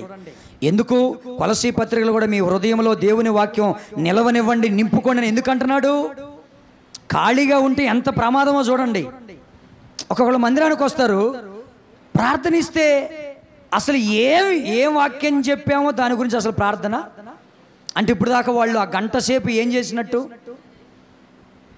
కొంతమంది ప్రార్థన చేద్దాం మోకరించండి అనే లోపు కథం ఇక రోడ్డు మీదకే. ఎందుకు? ఎక్కడ నాకు ఇది ఒకటి దొరికింది, సైతాన్. ఏందది? ఇది వచ్చిద్దో రాదో నాకు తెలియదు, ఆ ఫోన్ మనకు వినపడజావదు, అది వైబ్రేషన్ పెడితే బుర్రు బుర్రు అది కూడా అందో. కానీ ఈ మనిషికే వచ్చిద్ది, అది ఈ మనిషే లేచిపోతాడు, ఈ మనిషే లేచిపోయిద్ది. పోయి ఎప్పుడు వస్తుంది తెలుసా? ఫలానా అనితా సిస్టర్ ప్రార్థన చేసిద్ది అని పేరు. అమ్మయ్యా అమ్మయ్యా, ఇక బా, ఇక లోపల బా. ఇక్కడ ఇక ఆ లీడింగ్ చేసే 5-10 నిమిషాలు ఎక్కడ ఉంటారు? ఇక ఈడ మాట్లాడేదని తర్వాత సంగతే. ఎవరికన్నా ఇచ్చాడా ఇవ్వలేదా అంటే నేను అంటున్నా, నువ్వు సంఘంలో ఆ గంట సేపు కూర్చొని చేసింది ఏంటి? వాక్యము. మరి ఎవరున్నారు నీ హృదయంలో? ఉన్నారు కాబట్టే నువ్వు వివాదాలు రేపుతున్నావు, అసూయ పడుతున్నావు, కోపాన్ని రేపుతున్నావు, కలహాలు పెట్టుకుంటున్నావు, నువ్వు అబద్ధాలు చెప్తున్నావు. దయచేసి దేవుని సంగమా ఒక్కటే మాట గుర్తుపెట్టుకో, అసలు మనం ఎవరు? జీవము కలిగిన దేవుని సంఘములో అవయవాలం. హల్లెలూయా. నువ్వు దేన్ని మోసం చేసినా నీ శరీరానికే నష్టం. గుర్తుపెట్టుకో. నీ కుటుంబంలో ఉన్న వాళ్ళని మోసం చేసినా నీకే నష్టం. సంఘములో వారిని మోసం చేసినా, లోకములో ఉన్న వారికి. మనము లోక సంబంధులము కాము, మనము దేవుని సంబంధులము, సత్య సంబంధులమని తెలవాలంటే ఇక్కడ ఎటువంటి వివాదాలకి, గొడవలకి, అహంకారానికి, అతిశయానికి, అసూయకి, కలహాలకి, కోపానికి, అబద్ధానికి చోటు. మీరు వివాదాలు రేపుకోకూడదు.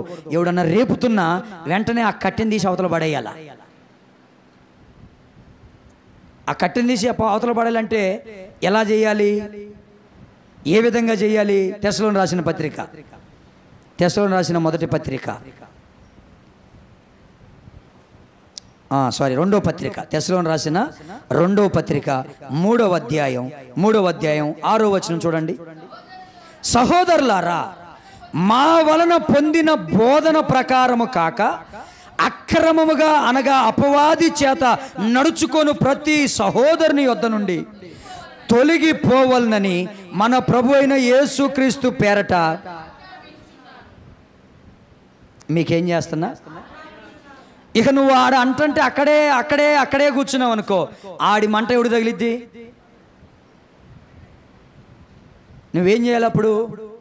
అబ్బో ఈడేదో అపవాది దూరినట్టుగా మాట్లాడుతున్నాడు, ఏమేదో అపవాది పట్టినట్టుగా మాట్లాడుతుంది, ఏమో అగ్ని రాజేసేటట్టుగా మాట్లాడుతుంది, వివాదాన్ని రేపేటట్టుగా మాట్లాడుతుంది. అప్పుడు ఏం చేయాలి? ఆ మనుషుడి నుండి, ఆ కట్టె నుండి, ఆ అపవాది గారి దగ్గర నుండి ఏం చేయాలి? పక్కకి. లేకపోతే ఆ కట్టె అంటుకొని నీకు అపవాది లాగానే ముద్ర పడేటట్టుగా చేసి నువ్వు పక్కగా జరుగు. వివాదము రేగుతుందని తెలిసినప్పుడు ఆ కట్టెలోని పక్కన పెట్టి మీరందరూ పక్క జరిగితే వాడే మండి అంటే అరిచి ఎవరు లేడు వాడికి సపోర్టు, ఎవరు లేడు సపోర్టు. ఇప్పుడు అగ్నికి ఆజ్యం పోస్తారు చాలామంది. అంటే ఆ కట్టెలు మండుతుండగా ఈ నెయ్యి తీసుకొచ్చి దాంట్లో పోతుంటే ఈ నెయ్యి వల్ల ఏమవుతుంటుంది? మంట. ఈ కలహాలు రేపేవాడికి ఈ నెయ్యి లాంటి ఆజ్యం పోసేవాళ్ళు పక్కనొచ్చి అసలు అంత మాట అనొచ్చు అంటావా నిన్ను? ఈడప్పటికే మండుతూ ఉంటాడు. మండుతూ ఉంటే అసలు నువ్వు ఎన్ని సంవత్సరాల నుంచి మందిరం రాబట్టి నాకంటే ముందు నుంచి వస్తున్నావు, కానీ ఏనాడు నీ గురించి పాస్టర్ గారు మాట్లాడినట్టుగా ఆల్రెడీ ఇక్కడ మంట మండుతూ ఉంది.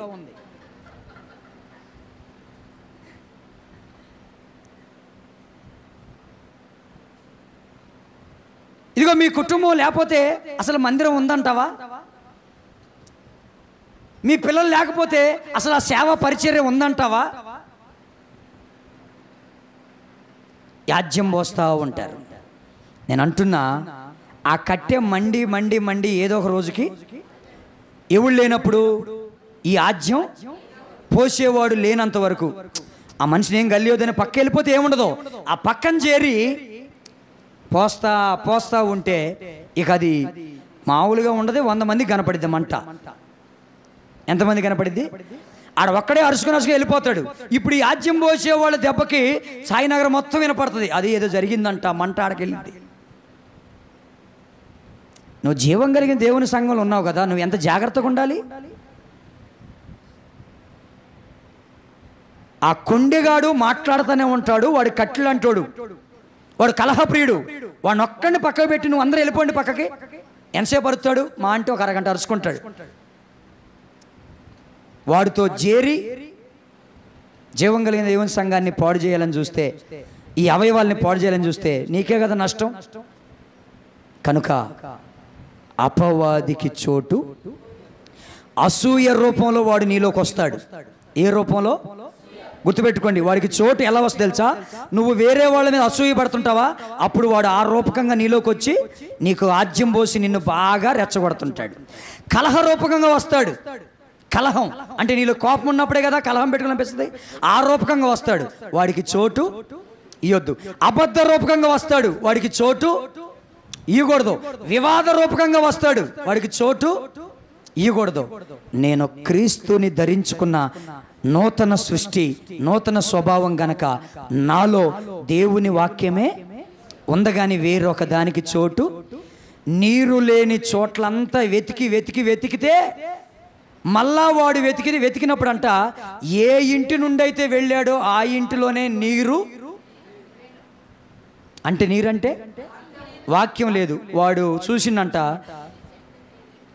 నా ఒక్కడికే కాదు ఇంక 7 మందిని తెత్తనని పోయి 7 మంది దురాత్మల్ని, అంటే 7 అపవిత్రమైనటువంటి ఆలోచనల్ని, అపవిత్రమైనటువంటి అసహ్యమైన వాటిని తీసుకొని వచ్చి ఈ మనిషి జీవితంలోకి పెట్టేశాడు.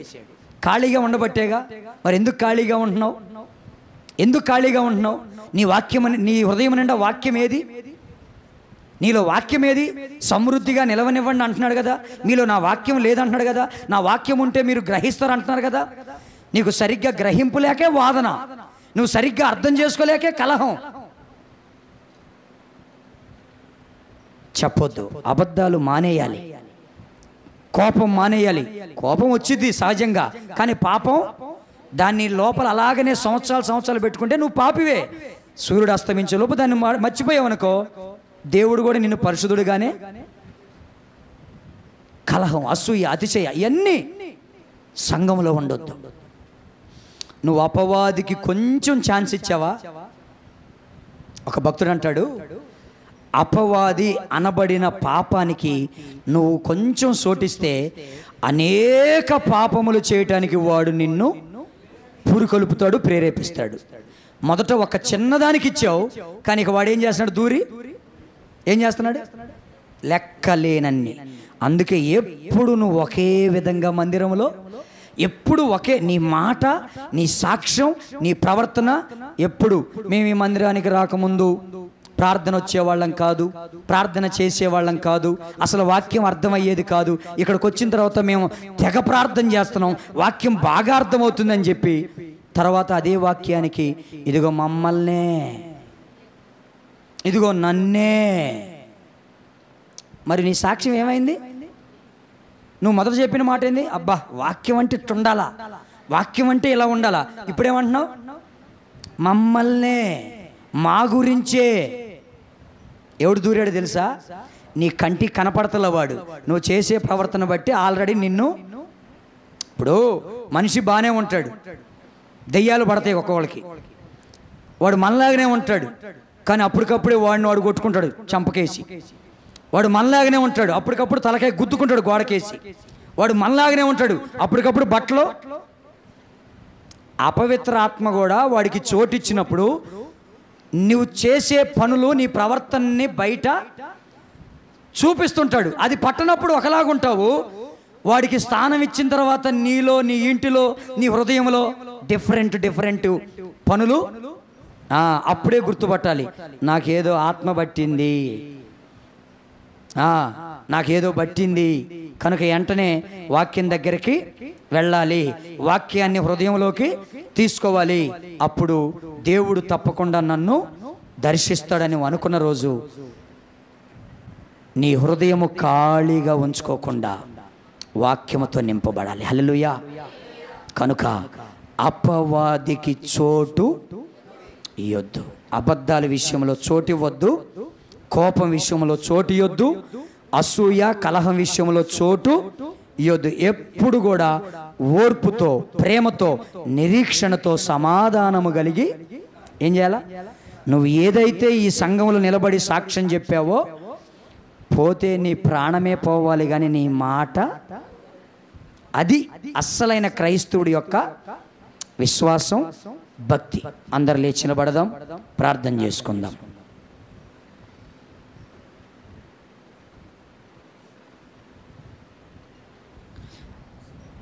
అందరం లేచి నిలబడదాం. ప్రియమైన సహోదరి సహోదరుడా, ఈ మధ్యాహ్న కాల సమయంలో జీవము కలిగిన దేవుని సంఘములో సత్యమునకు స్తంభములుగా మారవలసిన బిడ్డలు అబద్ధములు ఆడుచు, కోపపడుచు, అసూయ కలహాలతో వివాదాలు రేపుకుంటూ అపవాదికి చోటిచ్చి వారి హృదయము నిండా అపవాది తంత్రముల చేతనే సాగిపోతూ మేము దేవుడిలోనే ఉన్నామని చెప్పుకుంటున్న అబద్ధపు విశ్వాసులతో మాట్లాడుతున్నాడు దేవుడు. నువ్వు ఎంత ప్రార్థన చేస్తున్నావో నీ ప్రార్థన బట్టి నువ్వు మంచి విశ్వాసు అని చెప్పటానికి కుదరదు. నీ వెంబడింపును బట్టి నువ్వు మంచి విశ్వాసు అని చెప్పడానికి కుదరదు. ప్రవర్తన, నీ మాట తీరు, నీ విధానం, నీ ఉద్దేశం, నువ్వు ఎలా ఉంటున్నావు సంఘములో. అబద్ధములకు జనకుడు అపవాది. ఈరోజు సంఘములో ఒకరికొకరు అబద్ధాలు చెప్పుకొని, ఒకరి మీద ఒకరు సాడీలు చెప్పుకొని వారి శరీరాన్ని వాళ్లే విచ్ఛిన్నం చేస్తున్నారు. హెచ్చరిస్తే చాలు కోపపడి హెచ్చరించింది సేవకుడా ఎవరని కూడా తెలవకుండా పందుల ముందు ముత్యాలు పోస్తే ఎట్లా తొక్కినాయో వాక్యాన్ని కూడా తొక్కుతున్నటువంటి ఆ పంది లాంటి స్వభావం కలిగిన అపవిత్రాత్మ పట్టిన మనుషులు సంఘాల్లోనే. వస్తున్నావు ప్రార్థనకి, చేస్తున్నావు ప్రార్థన, వింటున్నావు వాక్యం, పాడుచున్నావు పాట,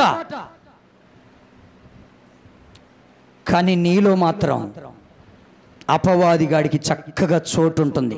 అది కనపడదలా బయటికి, సుఖ నిద్రలో ఉంది. అవసరాన్ని బట్టి వాడు బయటకు వస్తున్నాడు. అపవాదికి చోటిచ్చిన వాళ్ళు ఎలా మారిపోతున్నారో నువ్వు చూస్తూ కూడా నువ్వు మెలకువగలిగి ఉండకుండా నువ్వు మరలా అపవాదికి చోటిస్తున్నావంటే దానివల్ల జీవము కలిగిన దేవుని సంఘానికి ఎంత నష్టమో చూడు. సేవకుడి మీద అబద్ధాలు చెప్తున్నావు, సేవకురాల మీద అబద్ధాలు చెప్తున్నావు, వాక్యం మీద అబద్ధాలు చెప్తున్నావు,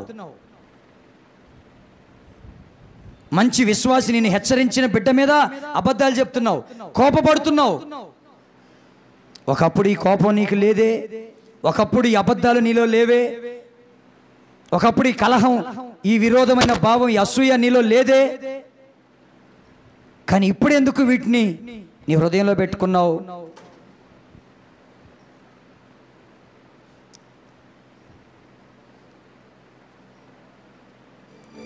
నాశనానికి ముందు అహంకారం, పడిపోటుకు ముందు గర్వం. జాగ్రత్త, నువ్వు మునుపటి స్థితిని వదిలేసుకొని ప్రత్యేకించబడి జీవం కలిగిన దేవుని సంఘంలోకి వచ్చావు. అప్పట్లాగా బ్రతుకుతానంటే నువ్వు ఇంకా మార్పు లేదు. మరి నీలాంటి వాళ్ళకి చీకటి కొట్టే ఆ అగ్నిగండమే ఉంది. అగ్నిగుండంలోకి వెళ్ళడానికే నువ్వు ప్రయత్నం చేస్తున్నావు. కానీ దేవుని పిల్లలు వాక్యానికి విలువిస్తారు, వాక్య ప్రకారం బ్రతకడానికి ఇష్టపడతారు. తీర్మానం చేసుకోండి, ప్రభువా నేను అన్నీ బాగానే ఉన్నాయి అనుకుంటున్నాను, కానీ నాలో ఇంకా అబద్ధాలు ఉంటున్నాయా? నా పొరుగువానితో సత్యం చెప్పకుండా అబద్ధాలు చెప్తున్నానా? ఎవరైనా గద్దిస్తే సూర్యాస్తం అయ్యేలోపు మర్చిపోతున్నానా? కోపం అలాగనే పెట్టుకుంటున్నానా? కలహం రేపుతూ, వివాదాలు రేపుతూ అసూయ పెట్టుకుంటున్నానా? అయితే నన్ను క్షమించని దేవుని సన్నిధిలో క్షమాపణ కోరుకోగలిగితే, తిరిగి దేవుని వాక్యాన్ని నీ హృదయంలో నింపుకోగలిగితే తప్పకుండా దేవుడు నిన్ను ఆశీర్వదిస్తాడు. తప్పకుండా దేవుడు ఆయన రెండవ రాకడలో వధువు సంఘముగా ఆయన తీసుకెళ్ళబోతున్న గుంపులో నువ్వు ఉంటావు. ఇది నీ కుటుంబం, ఇది నీ ఇల్లు, ఇది నీ శరీరం. తారతమ్యాలు, విభేదాలు, పక్షపాతం చూపి కట్టెలతో వివాదాలు రేపమాకు. ఆ రేపేవాడితో నువ్వు కలవమాకు. వాడిని పక్కకు పెట్టి వదిలేసి వెళ్ళిపో పక్కకే. వాడే అరిసి వివాదం రేపి చల్లారిపోతాడు. ఇలా ఉండగలిగితే ఏ సంఘమైనా అభివృద్ధి పరచబడుతుంది, క్షేమంగా ఉంటుంది.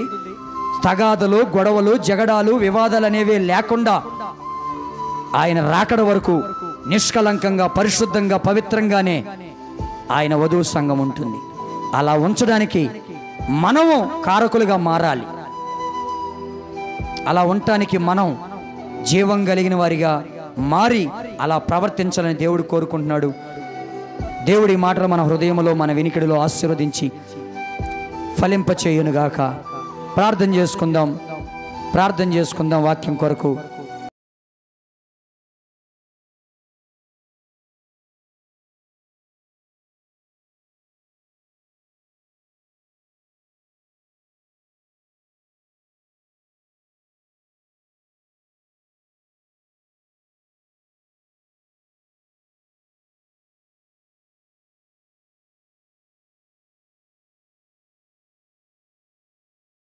స్తోత్రము నాయనా, స్తోత్రము, వందనాలు. పరిశుద్ధుడా, ఘనుడా, ఘనమైన దేవా, కృపలకు పాత్రుడు, మహోన్నతుడు, మహాగణుడు, నీకు స్తోత్రము, వందనాలయ్యా. ఉదయకాల సమయం నుంచి ఇంతవరకు నీ సన్నిధిలో గడుపుటకు ఎన్నిక లేని మాకు మీరిచ్చిన ఈ గొప్ప తరుణాన్ని బట్టి నీకు స్తుతులు, స్తోత్రాలు, వందనాలు నాయనా. ఇప్పటి వరకు నీ నామాన్ని మహిమ తెచ్చుకున్న దేవా, నీకు రాలు నాయనా. నీ సేవకు నిలబెట్టుకుని మీరు మాట్లాడుతూ మమ్మల్ని గద్దిస్తూ నాయనా, అయ్యా మమ్మల్ని నాయన సరిచేసిన విధానం బట్టి నీకు స్తుతులు, స్తోత్రాలు చెల్లిస్తున్నామయ్యా. అవును నాయన, అపవాదికి చోటు ఇవ్వద్దని మీరు మాట్లాడుతున్నారయ్యా. ఆడు జనకుడు, అబద్ధికుడు. ఎందుకంటే నాయన అపవాది నాయన ఆది నుండి వాడు మోసము చేస్తున్నాయన, అబద్ధములకు జనకుడిగా ఉన్నాడు కనుక, తండ్రిగా ఉన్నాడు కనుక నాయన వాడి దురాశలు నెరవేర్చువారుగా మేము ఉండకూడదని మీరు మాట్లాడుతున్నారు అయ్యా. జీవము కలిగిన సంఘములో, అయా సంఘములో మేమునైనా సజీవులైన స్తంభముల వలె ఉండాలని మీరు మాట్లాడుతున్నారయ్యా. సత్యమునకు స్తంభములై ఉండవలసిన మేము నాయన, అవయవములై ఉండవలసిన క్రీస్తుకు మేము అవయవులుగా ఉండవలసిన మేము నాయన, ఇక జీవము కలిగిన సంఘములు ఏ రీతిగా ఉండాలో మీరు మాట్లాడుతూ వచ్చిన దేవుడు నీకు వందనాలయ్యా. ఎందుకంటే నాయన సత్యమందు మమ్మల్ని ప్రతిష్ఠించావయ్యా. సత్యం అనగా నీ వాక్యం అంటున్నావు నాయన. నీ వాక్యముతో మా హృదయంలో మమ్మల్ని మేమునైనా ప్రతిష్ఠించుకోవాలని మీరు మాట్లాడుతున్నారయ్యా. మా హృదయంలో వాక్యము నిలవని ఎడలనైనా అపవాది వాడిని వెళుతాడని సెలవిస్తున్నావు నాయన, నీకు వందనాలయ్యా. నీరు లేని చోటు వాడు వస్తాడంటయ్యా. నీరు లేని చోటనైనా మరి అయినవి చెడ్డవి 7 దయ్యములు తీసుకుని వస్తాడంట. 7 దయ్యములు అంటే 7 చెడ్డవైనవి హృదయములో తీసుకొచ్చి, హృదయం అనే ఈ శరీరమును దేవుని నీ యొక్క ఆలయము గుండా ఉన్న మమ్మల్ని ఏలతాయని సెలవిస్తున్నాడయ్యా. ఒక్కసారి జ్ఞాపకము చేసుకోండి నాయన. మా హృదయంలో నీరని ఈ వాక్యము నిలబట్టుకు కృప చూపించండి. జీవము కలిగిన సంఘములున్న మేము నాయన కోపముగా ఉండొద్దంటున్నావు. ఎందుకంటే కోపము దేవుని చిత్తము నెరవేర్చదంటున్నావు నాయన. ఎందుకంటే కోపపడుడి కానీ పాపము చేయొద్దని సెలవిస్తున్నావయ్యా. సూర్యాస్తమయ్యేంత వరకు మా కోపము చల్లారిపోవాలని సెలవిస్తున్నావు నాయన. నువ్వు కూడా కోపపడినవయ్యా. దేవుని మందిరం విషయంలో కోపపడి ఉన్నావు కానీ నాయన మేము కూడా నాయన మాకు కూడా రోషము, కోపము కలిగి ఉండాలంటే నీ విషయంలో, సేవకుల విషయంలో మాకు రోషము కలగాలని మాట్లాడుతున్నావు. కానీ కోపపడుతున్న మేము పాపం చేయొద్దంటున్నావు. వ్యక్తిని కాదు కానీ నైనా ఆ సమస్యనని మీరు మాట్లాడిన దేవుడు నీకు వందనాలయ్యా. మేము ఏ రీతిగా జీవించాలో మీరు మాట్లాడారయ్యా. సంఘములో మా చేతనైనా ఇదిగో కలహములు రేపు వారికి ఉండదంటున్నావు. వాడి కట్ అంటున్నావు నాయన. కట్ అంటే అది అగ్నికి రాజేస్తుంటున్నాయినా. అగ్నితేనైనా అపవాది అంటున్నావు నాయన. అపవాది ఏ రీతికి నైనా అగ్నికి నైనా రాజేసి వాడుకుంటాడు నాయన. అసూయ చేత, కలహము చేతనైనా మేము ఆ రీతిగా ఉండొద్దని మీరు సెలవిస్తున్నారు అయ్యా.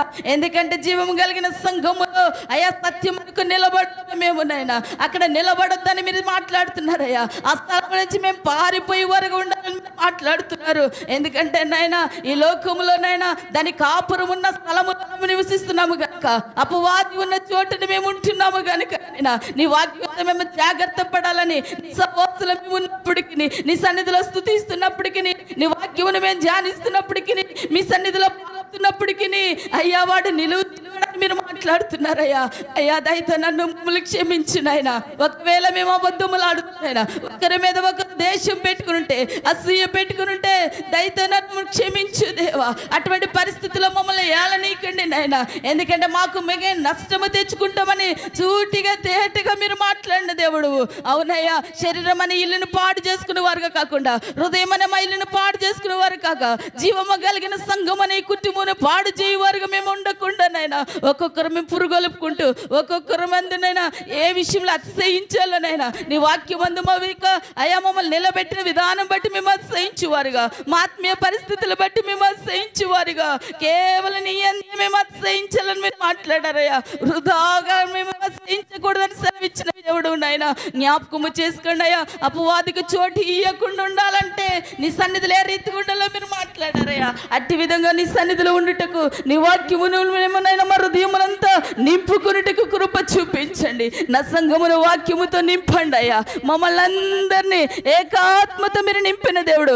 ఎందుకంటే నైనా ఆది నుండి మమ్మల్ని జ్ఞాపకము చేసుకున్న దేవుడు నీకు వందనాలు అయ్యా. మా స్వభావమును మార్చిన దేవుడు నాయన, నూతన స్వభావం ఇచ్చిన దేవుడు. నవీన స్వభావం ధరించుకున్నప్పటికీ వాడికి చోటిచ్చువారుగా ఉంటే కనుక దయతో సరి చేయబట్టుకు మాకు ఇచ్చిన అవకాశాన్ని బట్టి నీకు వందనాలయ్యా. మమ్మల్ని నిలబెట్టండి నాయన, సత్యమంది మమ్మల్ని నిలబెట్టండి అయ్యా. నీ చిత్తము చేయుటకు నిలబెట్టండి అయ్యా. నీ పని కొరకు మమ్మల్ని నిలబెట్టండి అయ్యా. నీ కృపలో మమ్మల్ని నిలబెట్టండి అయ్యా. అపవాది యొక్క ఆలోచనల నుంచి, వాడి ప్రయత్నాల నుంచి, కుయుక్తుల నుంచి మమ్మల్ని విడిపించండి దేవా, నీకు వందనాలు. అట్టి కృపతో నీ వాక్యముతో మా హృదయంలో భద్రపరచుకుని మేము నీ యందు మేము స్థిరంగా ఉండుటకు కృప చూపించమని, సత్యమందు మేము నిలబట్టుకు. ఎందుకంటే నీ శిష్యులు సత్యమందు నిలిచి ఉన్నారు కనుక అయ్యా, అనేక మంది నిలిచి ఉన్నారు కనుక కొందరు గ్రహించలేదు అంటున్నావు నాయన. మేము గ్రహించుటకు నాయన అట్టి మనసును మాకు దయచేయండి. సంఘంగా మమ్మల్ని అందరినీ నీ మాటలతో మీరు బలపరిచిన విధానం బట్టి నీకు స్తుతులు స్తోత్రాలు చెల్లిస్తూ నీ దాసుని ఇంకా బలంతో శక్తితో నింపి బహుబలంగా వాడుకోమని, ఎన్నికలేని నన్ను నేను తగ్గిన త్వరగా నజరేయుడైన యేసు నామములో అడిగి వేడుకుంటున్నాను తండ్రి, ఆమేన్.